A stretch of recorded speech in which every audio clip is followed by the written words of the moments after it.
Hey Calisthenics community, it's Artem from Calisthenics School here, and today we're gonna talk about the most dangerous element in calisthenics.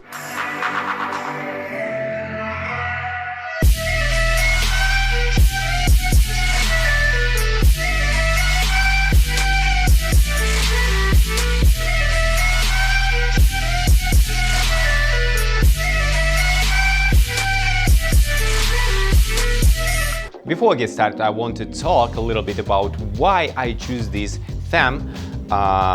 First of all, because it's interesting. Secondly, because you asked me a lot, it is dangerous, or sometimes you tell me that something is really dangerous for your body. So I decided to make kind of scientific research for it. And another one reason why I wanted to make it is that my friend is a doctor, and he also been in calisthenics and did a lot, and even provided and was an administrator of the best calisthenics group in Russia, DS Workout. So want to steal his notes in this group about dangerous calisthenics elements and tricks. So we're gonna go through with the doctors and medical opinion. So it is nice and it's interesting. Before we get started, I want to make a note that any element or even basic exercise could be dangerous if you perform it incorrectly or not ready for it, didn't do all the progressions, all the preparing stuff for it. Or you also can choose incorrect level of preparing exercise or incorrect progression. I also want to mention that I will talk only about static and power trick. I won't say about dynamic anything, because any dynamic exercise is really dangerous, because you can just broke you anything falling down out of even 360 or so.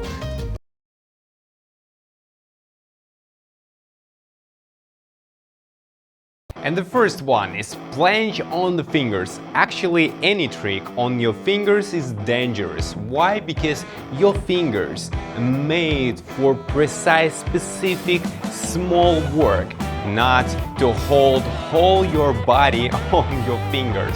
Especially when you do it on 2 or 3 fingers, it's really dangerous for those really small joints.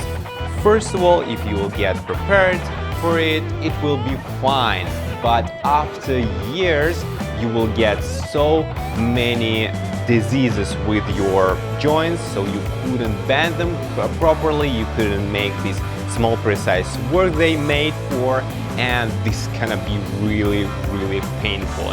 And if you want to understand how it's been taken by Russian mafia and which is broke your fingers with a hammer, this is the best way to feel it after the years.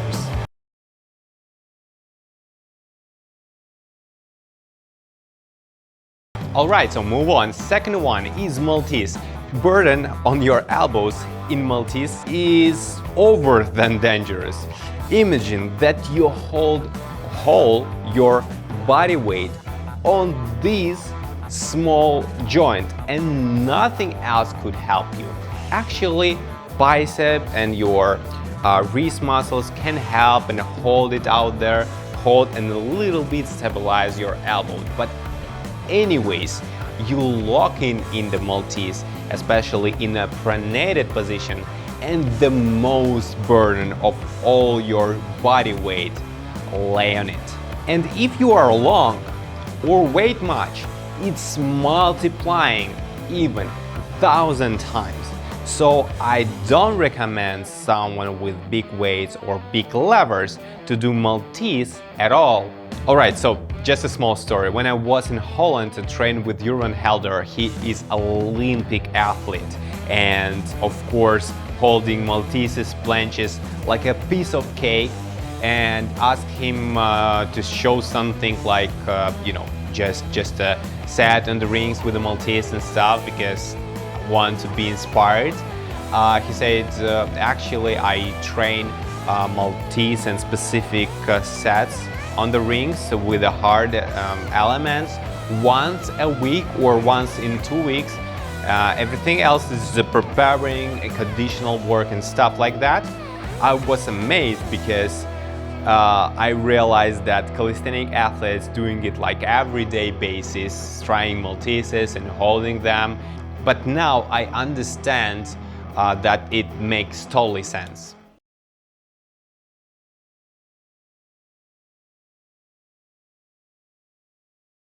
Alright, so third one, Hafesta. Sorry guys, but if you think that weighted dips is really dangerous for your elbows, biceps and shoulders, it's nothing in comparison with Hepasta. Because you started from really uncommon for human body position, your biceps and shoulders is stretched and you get a lot of load on all your body weight again from the really beginning on stretched bicep and straight shoulder, especially from beam, which is really dangerous. So as you already get, you get a lot of load on the biceps, and if you are not prepared for it or if you are not warmed well, you can easily tear it off and get rid of 1 or even 2 heads in a time. Actually, looking on biomechanics of this motion, you can understand easily how to make it less dangerous, especially for beginners. You can move your body a little bit higher, your butt higher, and then you make this angle in your shoulders and stretching of your arm in the beginning position less, so burden on your biceps and on your shoulders will be lesser.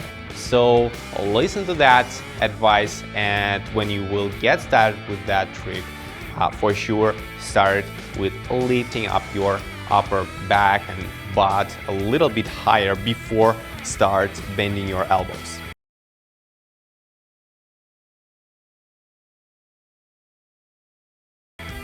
So with the last one, I was confused about naming because I know how it's called in Russian, know how it's called in Spanish, and I think that English calisthenics community took it from Spanish language, so it's entrada de angel,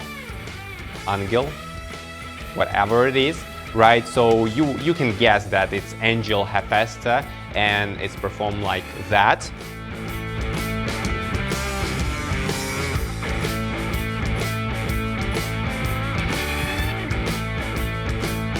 So now you know what I mean actually.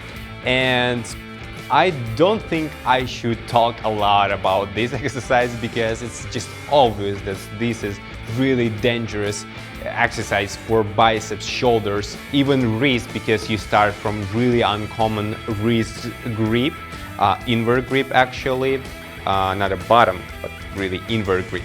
So this is really dangerous. It wasn't and now not really famous, and to be honest, I'm really happy with that. We are lucky that it wasn't and now not really famous because we don't train it often and don't see it often on the playgrounds, and that's fine, that's nice because it's really dangerous thing. Now you can understand that train injury-free in calisthenics, it's not easy task because you need to understand many things together and prepare your body from all the way, stretching, mentally, physically, everything should be prepared to avoid those injuries.